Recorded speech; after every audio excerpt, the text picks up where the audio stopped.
I suppose most of you have heard of Zen. But before going on to explain any details about it, I want to make one thing absolutely clear. I am not a Zen Buddhist. I am not advocating Zen Buddhism. I'm not trying to convert anyone to it. I have nothing to sell. I'm an entertainer. That is to say, in the same sense that when you go to a concert and you listen to someone play Mozart, he has nothing to sell except the sound of the music. He doesn't want to convert you to anything. He doesn't want you to join an organization in favor of Mozart's music as opposed to, say, Beethoven's. And I approach you in the same spirit as a musician with his piano or a violinist with his violin. I just want you to enjoy a point of view which I enjoy.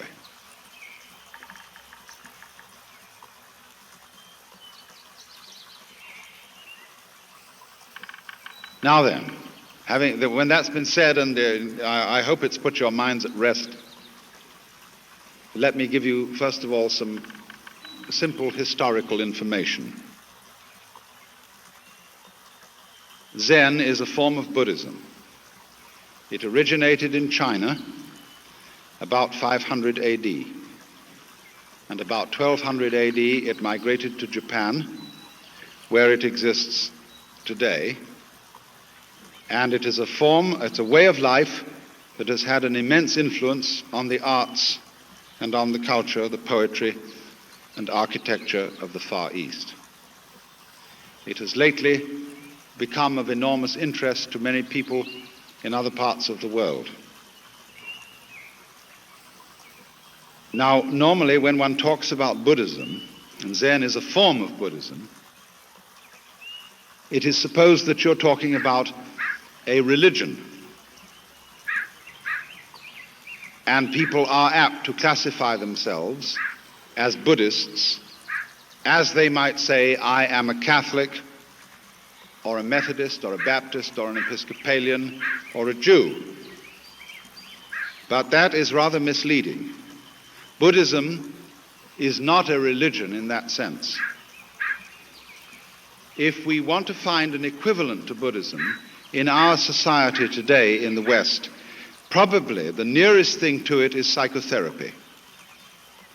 When a person goes to a psychiatrist or a psychoanalyst to work out a serious personal problem, not because he's just nutty, not necessarily because he has hallucination or excessive singing in the ears with no clear physical origin, but when a person feels that his whole life is somehow disoriented and wrong, and he doesn't go to the preacher because the preacher only moralizes to him and says, my man, you should have more faith in God or something.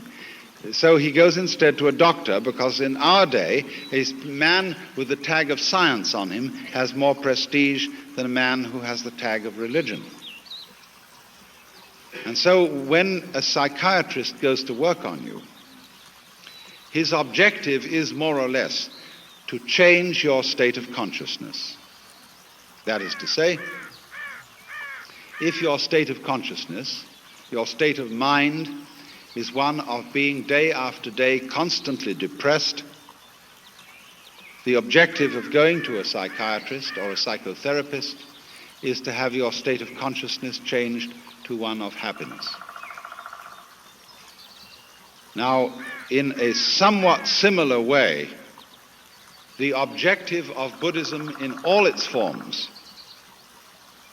is to bring about a fundamental change in a human being's everyday state of consciousness. If I make it yet more specific, it's to bring about a change in your sense of personal identity, that is to say, in your sensation of who and what you are.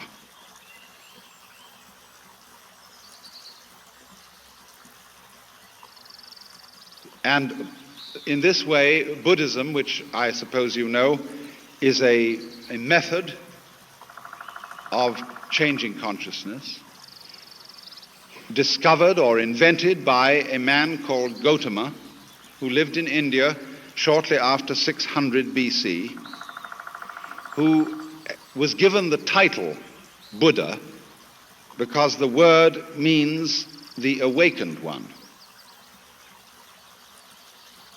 the man who woke up. And therefore, that very title suggests that ordinary people are asleep.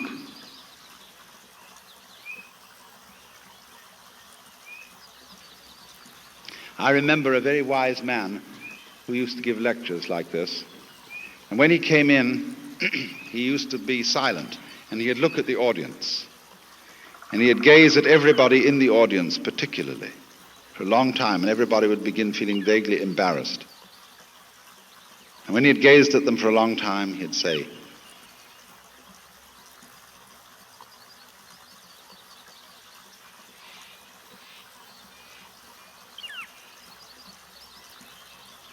"Wake up! You're all asleep. And if you don't wake up, I won't give any lecture."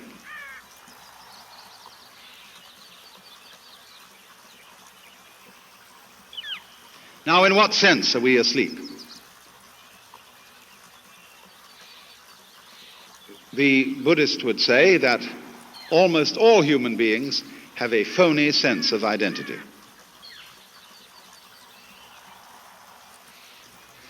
A delusion, a hallucination as to who they are.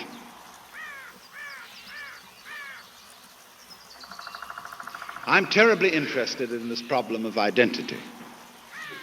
And I try and find out what people mean when they say the word I. I think this is one of the most fascinating questions. Who do you think you are?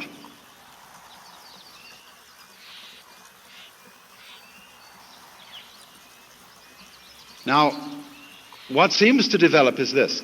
Most people think that I is a center of sensitivity somewhere inside their skin.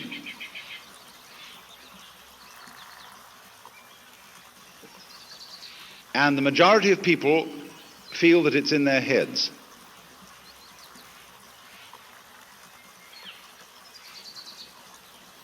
Civilizations in different periods of history have differed about this.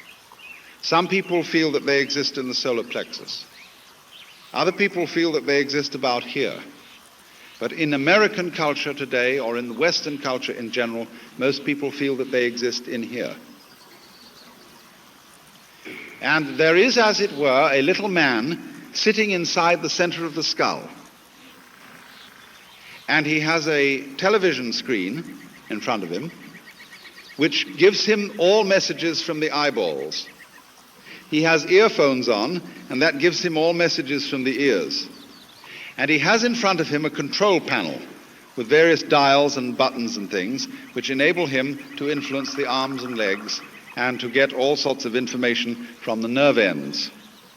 And that's you.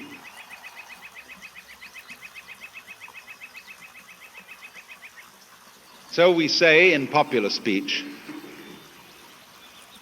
I have a body. Not I am a body, but I have one, because I am the owner of the body in the same way as I own an automobile.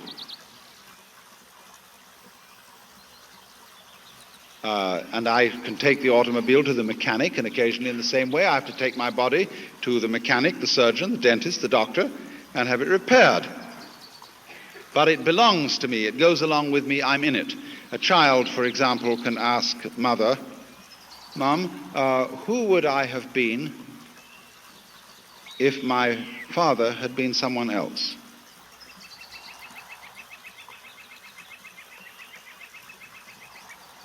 That seems a perfectly simple and logical question for a child to ask, because of the presumption that your parents gave you your body and you were popped into it, maybe at the moment of conception or maybe at the moment of birth, from a repository of souls in heaven, and your parents simply provided the physical vehicle.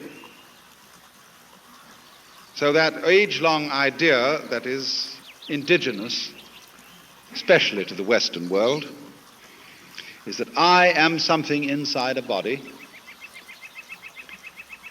and I am not quite sure whether I am or am not my body. Some doubt about it. I say, I think, I walk, I talk, but I don't say I beat my heart. I don't say I shape my bones. I don't say I grow my hair.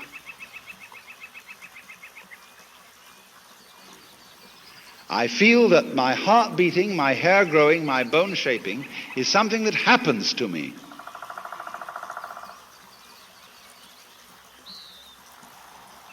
And I don't know how it's done.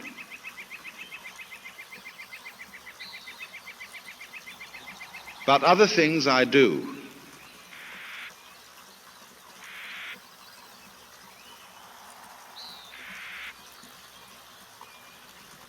And next, I feel quite surely that everything outside my body is quite definitely not me.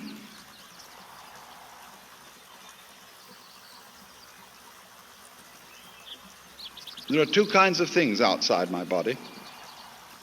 Number one is other people. And they're the same sort of thing as I am. But also they are all little men locked up inside their skins. And they're intelligent, they have feelings and values, and are capable of love and virtue.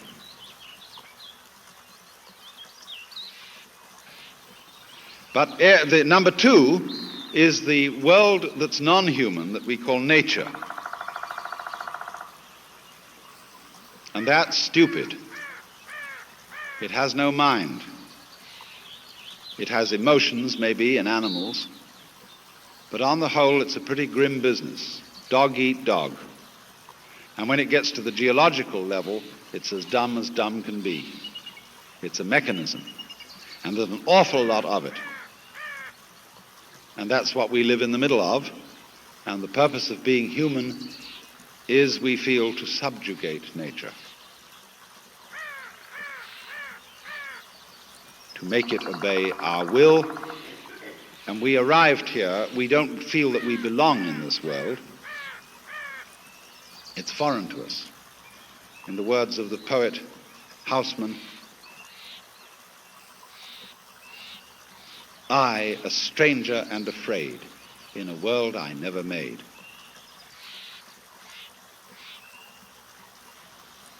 And so all around us today, we see the signs of man's battle with nature.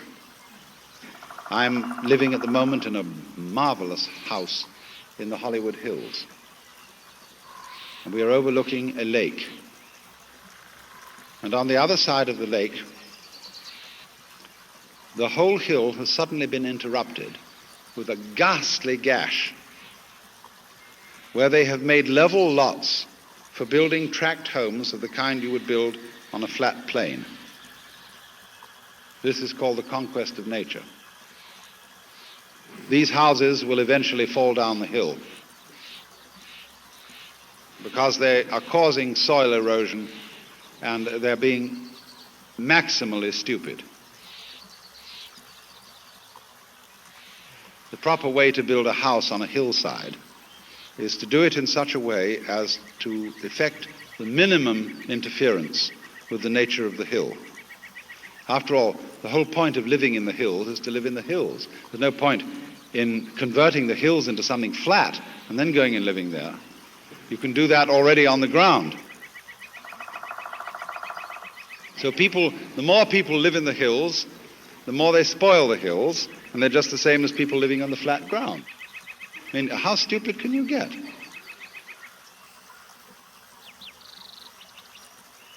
Well, anyway, this is one of the symptoms of our phony sense of identity, of our phony feeling that we are something lonely, locked up in a bag of skin, confronted with a world, an external, alien, foreign world that is not me. Now, according to certain of these great ancient philosophies, like Buddhism,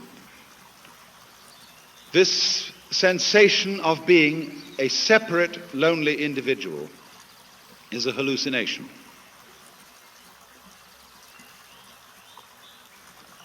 It's a hallucination brought about by various causes, the way we are brought up, being the chief of them, of course.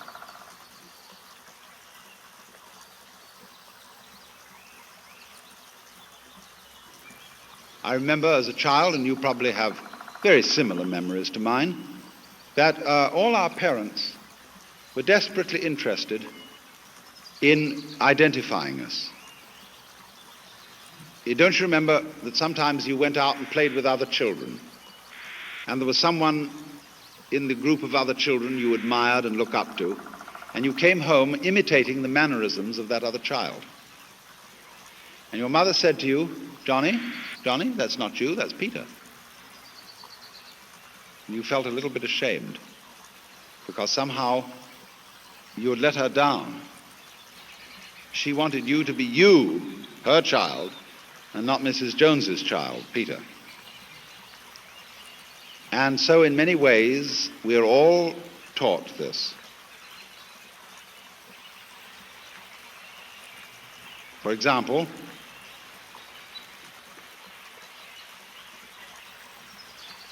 the main thing that we're all taught in childhood is that you must do that which will only be appreciated if you do it voluntarily.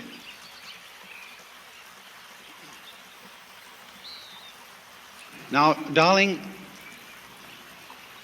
a dutiful child must love its mother. But now I don't want you to do it because I say so, but because you really want to.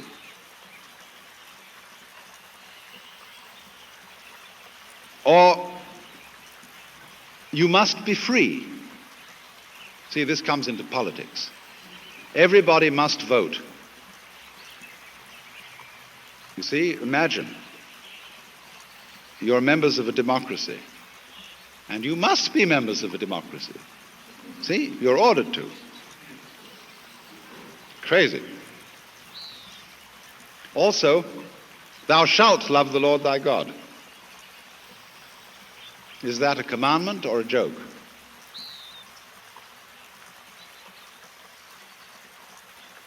You know, if you suggest that the Lord is joking, most people in our culture are offended because they have a very moronic conception of God as a person totally devoid of humor.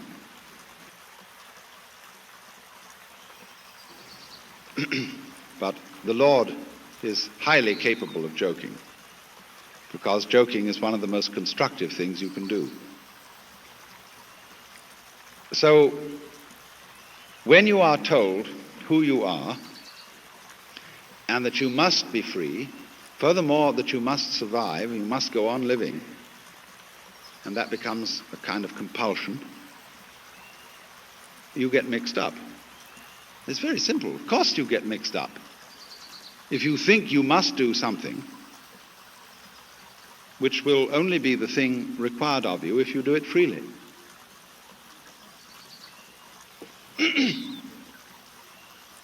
These are the sort of influences, then, that cause human beings all over the world to feel isolated, to feel that they are centers of awareness locked up in bags of skin.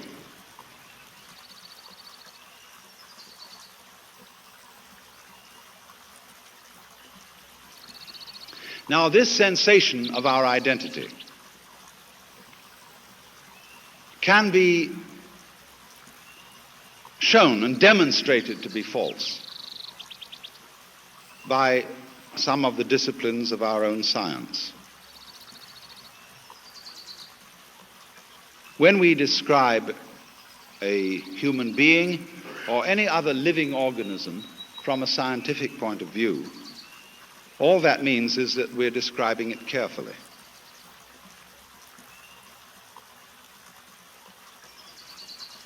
We are going to describe very carefully what a human being is and what a human being does.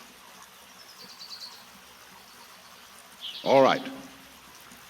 And we find that as we go on with that description, we can't describe the human being without describing the environment.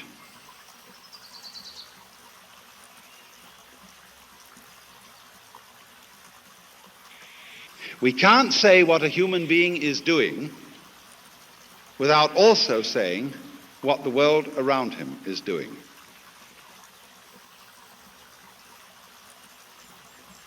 Just imagine for a moment that you couldn't see anything up here except me.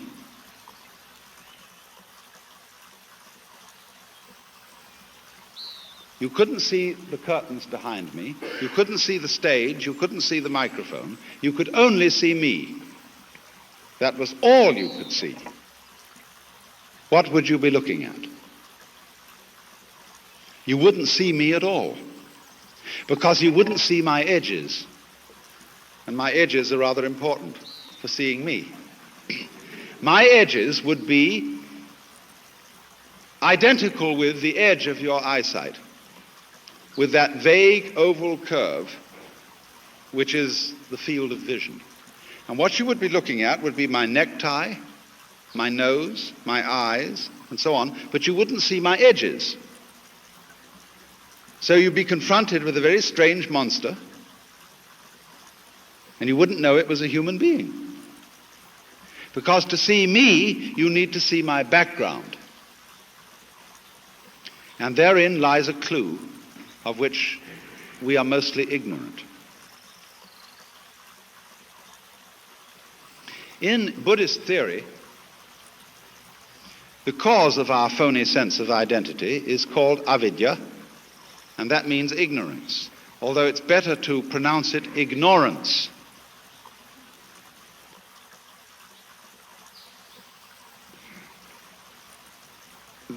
Having a deluded sense of identity is the result of ignoring certain things. So when you look at me, and I manage by behaving up here in a kind of a more or less interesting way, I cause you to ignore my background because I concentrate attention on me. Just like a conjurer, a stage magician, in order to perform his tricks, misdirects your attention. He talks to you about something he's doing here, and he talks to you about his fingers and how empty they are, and he can pull something out of his pocket in plain sight and you don't notice it. And so a magic happens.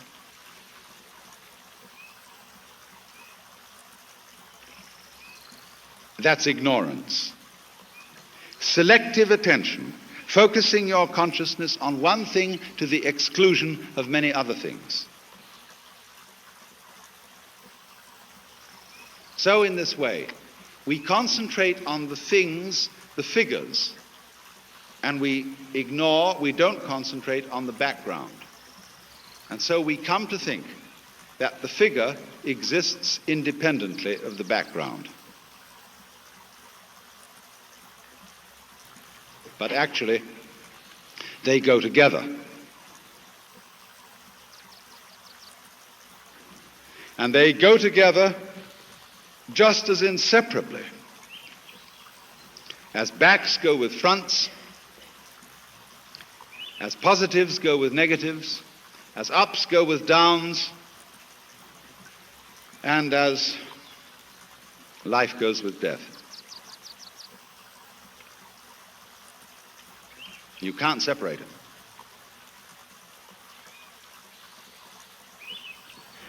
So there's a sort of secret conspiracy between the figure and the background. They are really one, but they look different.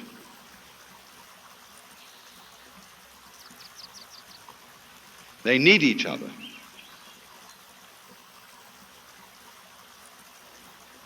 Just as male needs female, and and vice versa. But we are ordinarily completely unaware of this.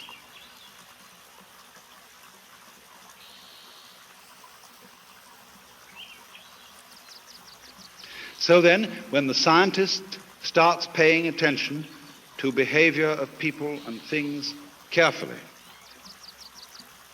he discovers that they go together, that the behavior of the organism is inseparable from the behavior of its environment. So you see, if I'm to describe what I am doing, what am I doing?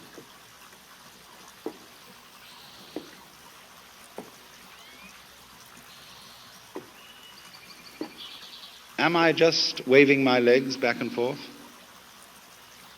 No, I'm walking.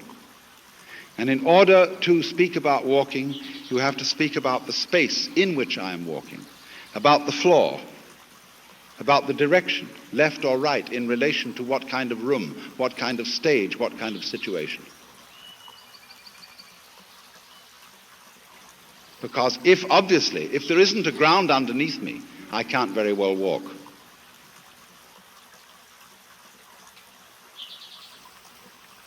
So the description of what I am doing involves the description of the world. And so the biologist comes to say that what he is describing is no longer merely the organism and its behavior. He is describing a field which he now calls the organism-environment.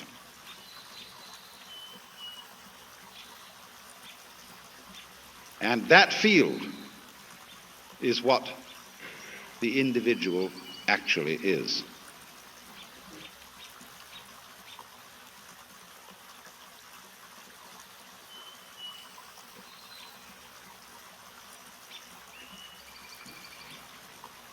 Now, this is very clearly recognized in all sorts of sciences. But the average individual, and indeed the average scientist, does not feel in a way that corresponds to his theory. He still feels as if he were a center of sensitivity locked up inside a bag of skin.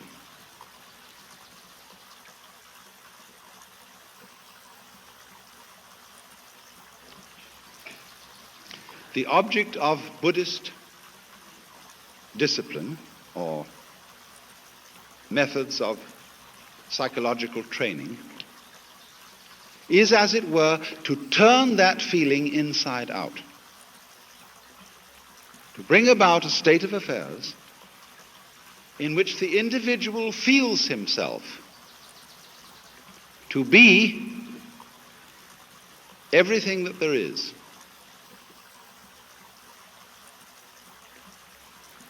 The whole cosmos, focused, expressing itself here.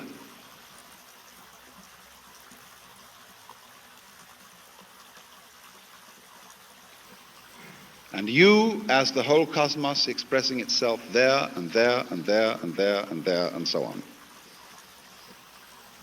That what, in other words, the reality of myself fundamentally is not something inside my skin, but everything, and I mean everything, outside my skin.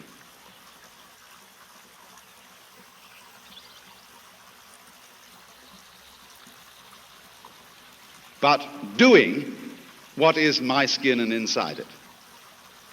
I mean, imagine that every one of us, look, in the same way that the sea, when the ocean has a wave on it, the wave is not separate from the ocean, is it? Every wave on the ocean is the whole ocean waving. The ocean waves and it says, yoo-hoo, I'm here, see? But I can wave all over the place. I can wave in many different ways. I can wave this way, go and wave that way. So the ocean of being waves every one of us. And we are its waves. But the wave is fundamentally the ocean.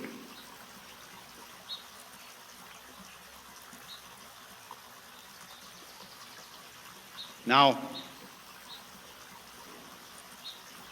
in that way, your sense of identity would be turned inside out.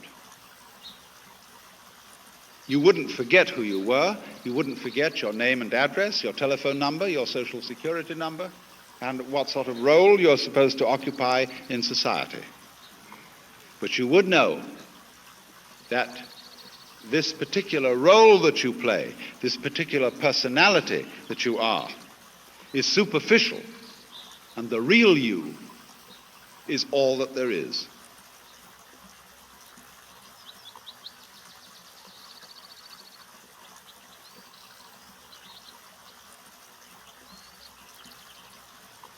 Now, the method of teaching something in Buddhism is rather different from methods of teaching which we use in the Western world. In the Western world, a good teacher is regarded as someone who makes the subject matter easy for the student. A person who explains things cleverly and clearly. So you can take a course in mathematics without tears. In the Oriental world, they have an almost exactly opposite conception, and that is that a good teacher is a person who makes you find out something for yourself. In other words, learn to swim by throwing the baby into the water. There's a story used in Zen about how a burglar taught his child to burgle. He took him one night on a burgling expedition and locked him up in a chest in the house that he was burgling and left him. And the poor little boy was all alone, locked up in the chest, and he began to think, how on earth am I going to get out? So he suddenly called out, "Fire! Fire!" And everybody began running all over the place, and they heard this shriek coming from inside the chest, and they unlocked it, and he rushed out and shot out into the garden. And just then everybody was in hot pursuit, calling out, "Thief, thief!"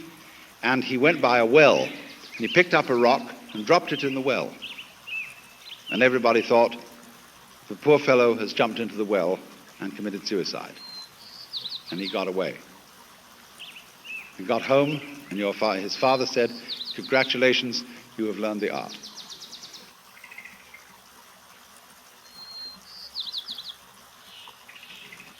So do you see, William Blake once said, "A fool who persists in his folly will become wise."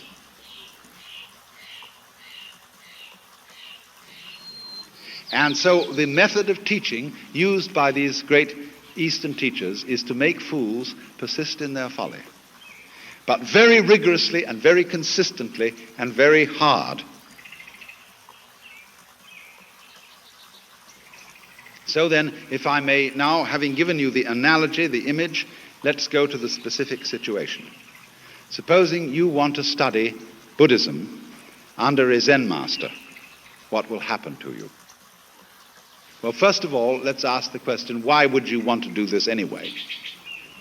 I can make the situation fairly universal. It might not be a Zen master that you go to. It might be a Methodist minister. It might be a Catholic priest.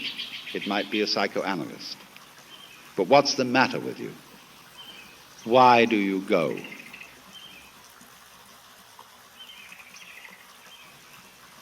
And surely the reason that we all would be seekers is that we feel some disquiet about ourselves.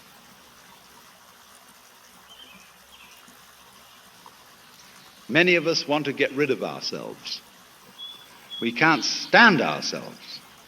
And so we watch television and go to the movies and read mystery stories and join churches in order to forget ourselves, in order to merge with something greater than ourselves. We want to get away from this ridiculous thing locked up in a bag of skin. So I have a problem, I hurt, I suffer, I'm neurotic, or whatever it is, and one goes to the teacher and say, "My problem's me, change me."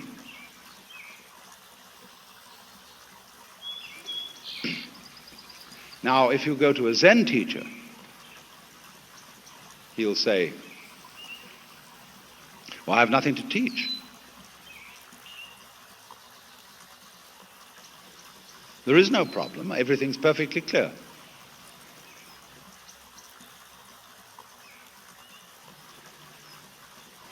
And you think that one over. And you say, he's probably being cagey.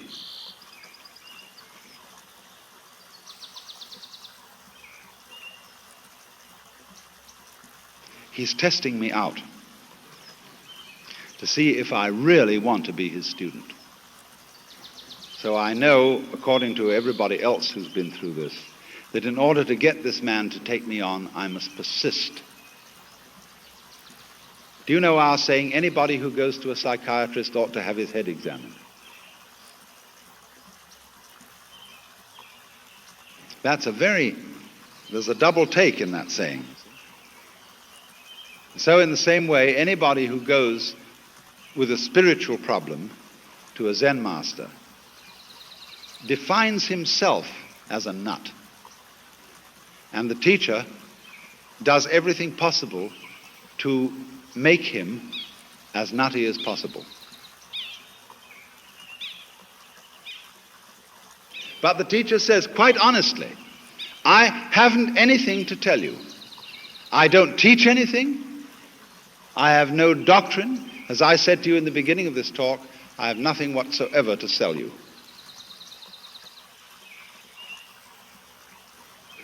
So the student thinks, my, this is very deep, because this nothing that he's talking about, this nothing that he teaches, is what they call in Buddhism shunyata. Shunyata is the Sanskrit for nothingness. And it's supposed to be the ultimate reality. But as you know, if you know anything about these doctrines, this doesn't mean real nothingness, not kind of just nothing there at all, not just blank, but it means no thingness. It's the transcendental reality behind all separate and individual things, and that's something very deep and profound. So he knows that when the teacher said, I have nothing to teach, he meant this very esoteric no thing.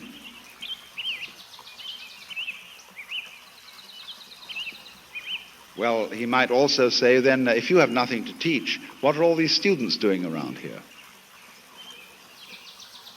And the teacher says, they are not doing anything. They're just they're just a lot of stupid people who live here. And he knows again, you see, the stupid doesn't mean just straight stupid, but the higher stupidity of being people who are humble and don't have intellectual pride. So,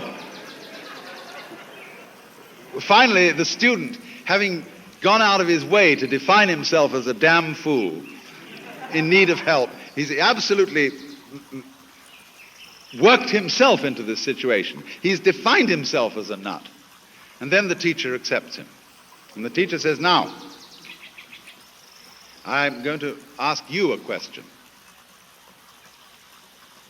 I want to know who you are before your father and mother conceived you.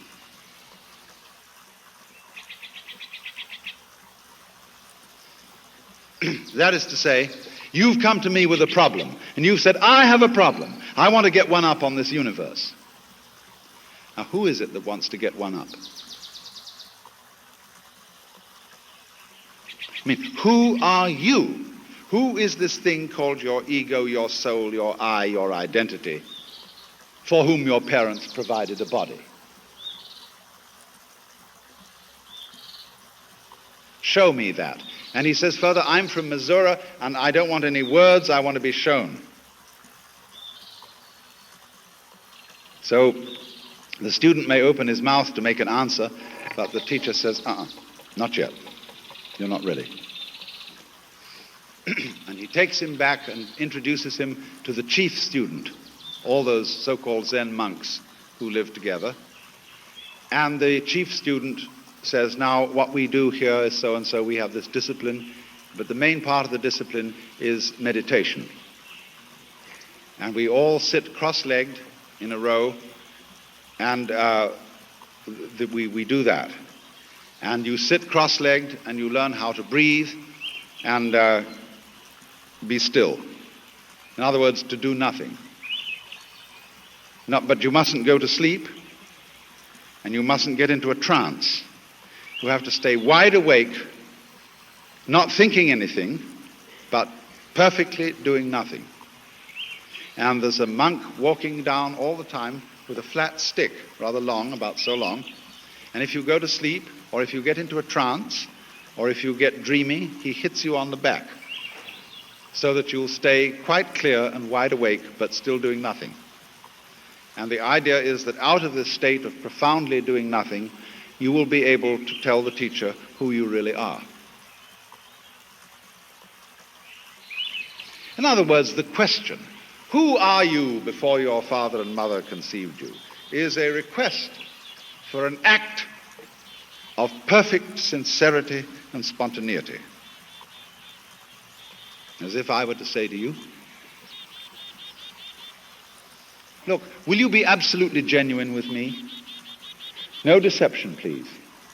I want you to do something that expresses you without the slightest deception. No more role acting, no more playing games with me. I want to see you. Now imagine. Could you really be that honest with somebody else? Especially a spiritual teacher. And you know he looks right through you. He sees all your secret thoughts. And he knows the very second when you've been a little bit phony. And that bugs you. Just like the psychiatrist. You're sitting in there discussing your problems with him and you start picking your nose. And the psychiatrist suddenly says to you, is your finger comfortable there? You like that?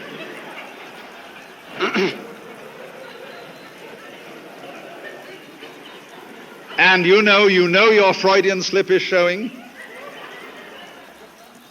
What do fingers symbolize? What do nostrils symbolize? Uh-oh.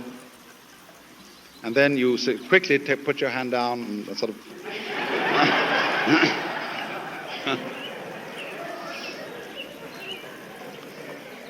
and you say, oh no, it's nothing, I was just picking my nose. And the analyst says, oh really? Then why are you justifying it? Why are you trying to explain it away? He has you everywhere you turn, you see? Well, that's the whole art of psychoanalysis. And it's Zen, it's the same thing. In other words, when you're challenged to be perfectly genuine, it's like saying to a child, now darling, come out here and play and don't be self-conscious.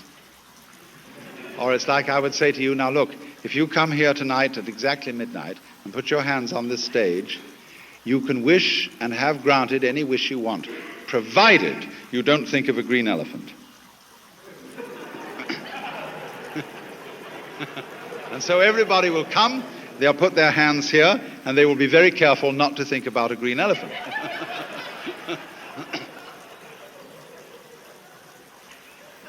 Well, now do you see the point? That everybody, if we transfer this to the dimension of spirituality, where the highest ideal is to be unselfish, to let go of oneself. When you are trying to be unselfish, you're doing it for a selfish reason.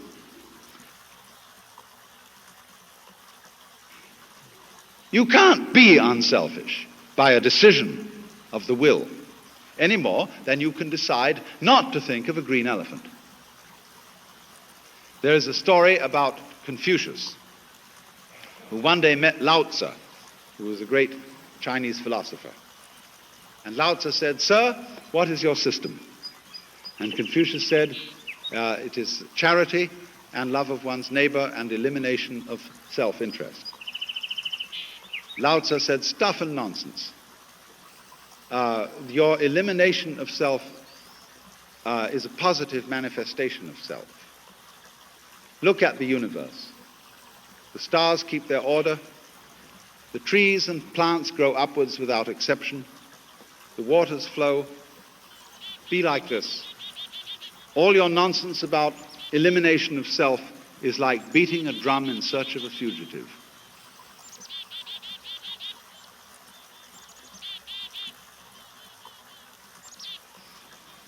So in this way, these are all examples of the trickery the master is playing on you. You came to him with the idea in your mind that you are a separate, independent, isolated individual. And what he is simply saying to you is, show me this individual. I had a friend who was studying Zen in Japan, and he got pretty desperate to produce the answer of who he really is. And on his way to an interview with the master to give an answer to the problem, he noticed a very common sight in Japan, a big bullfrog sitting around in the garden. And he swooped this bullfrog up in his hand and dropped it in the sleeve of his kimono. And then he went into the master, and to give the answer of who he was, he suddenly produced the bullfrog. And the master said, too intellectual.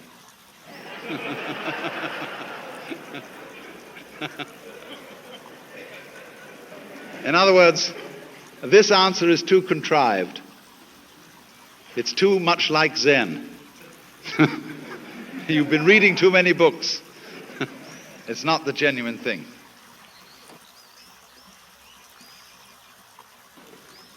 So after a while, you see, what happens is this. When the student finds that there is absolutely no way of being his true self, not only is there no way of doing it, there is also no way of doing it by not doing it. You can't do it by doing something. You can't do it by not doing something. Let me, to make this clearer, put it into Christian terms. Thou shalt love the Lord thy God. Now, what are you going to do about that? If you try very hard to love God and you ask yourself, why am I doing this? You find out you're doing it because you want to be on the side of the big battalions. You want to be right. After all, the Lord is the master of the universe, isn't he? And if you don't love him, you're going to be in a pretty sad state. So you realize I'm loving him just because I'm afraid of what will happen to me if I don't. And then you think that's pretty lousy love, isn't it? And you think, that's a bad motivation. I wish I could change that. I wish I could love the Lord out of a genuine heart. Well, why do you want to change? See, I realize that the reason I want to have a different kind of motive is that I've got the same motive. So I say, oh, heaven's sakes, God, I'm a mess. And will you help me out? And then he reminds you, why are you doing that? Now you're just giving up, aren't you? You're asking someone else to take over your problem. So you suddenly find, you see, you're stuck. So in this way, what is called the Zen problem, or koan, is likened to a person who swallowed a ball of red-hot iron. He can't gulp it down and he can't spit it out. Or it's like a mosquito biting an iron bull. It's the nature of a mosquito to bite, and it's the nature of an iron bull to be unbiteable. And both go on doing their thing that is their nature. And so nothing can happen. You realize, absolutely you're up against it. Absolutely no answer to this problem. No way out. Now, what does that mean? If I can't do the right thing by doing, and if I can't do the right thing by not doing, what does it mean? It means, of course, that I, who essayed to do all this, am a hallucination.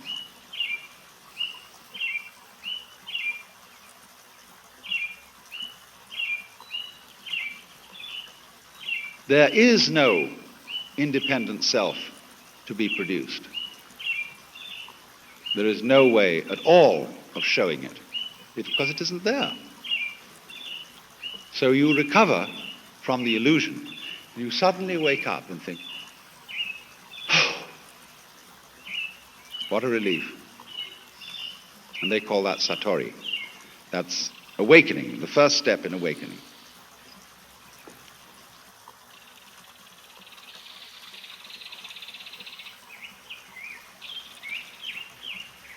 Let me try and translate this.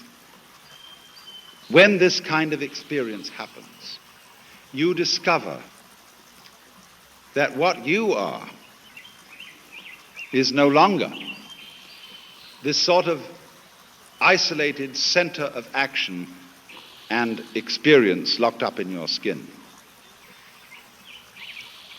That by being, the teacher has asked you to produce that thing, to show it to him genuine and naked, and you couldn't find it. So it isn't there.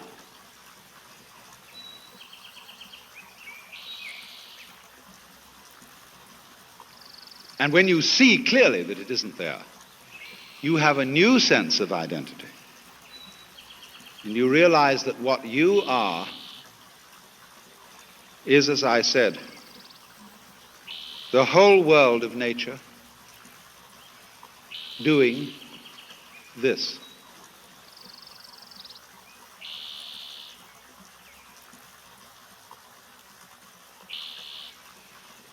Now that's a difficult thing for many Western people, because it suggests to them a kind of fatalism. It suggests that the individual is nothing more than the puppet of cosmic forces.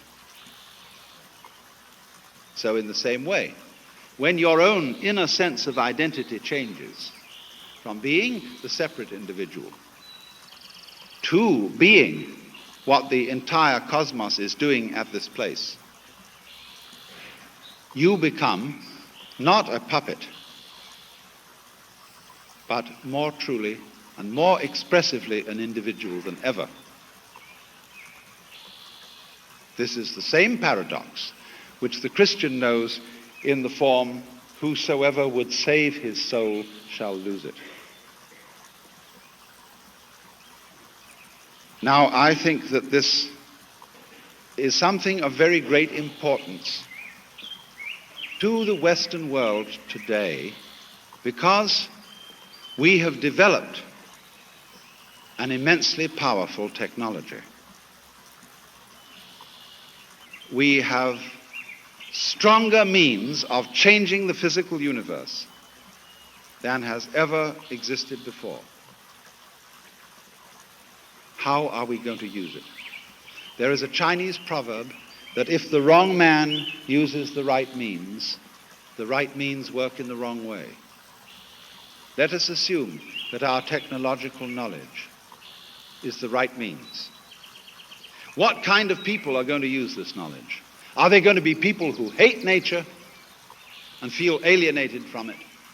Or people who love the physical world and feel that the physical world is their own personal body? An extension, the whole physical universe, right out to the galaxies, is simply one's extended body. Now, at the moment, the general attitude of our technologists who are exploring space is represented in the term the conquest of space. And they are building enormous shell-like phallic objects to go into the sky. And this is downright ridiculous, because who is going to get anywhere in a rocket? You know, it takes a terrible long time even to get to the moon, and it's going to take longer than anybody can live to get outside the solar system, just to begin with. The proper way to study space is not with rockets, but with radio astronomy. Instead of going bang, with a tough fist at the sky, become more sensitive. Develop subtler senses. That's radio astronomy. And everything will come to you. Be more open. be more receptive. And eventually you will develop an instrument that will examine a piece of rock on Mars with greater care than you could if you were holding it in your own hand. Let it come to you. But you see, this whole attitude of using technology as a method of fighting the world will succeed only in destroying the world,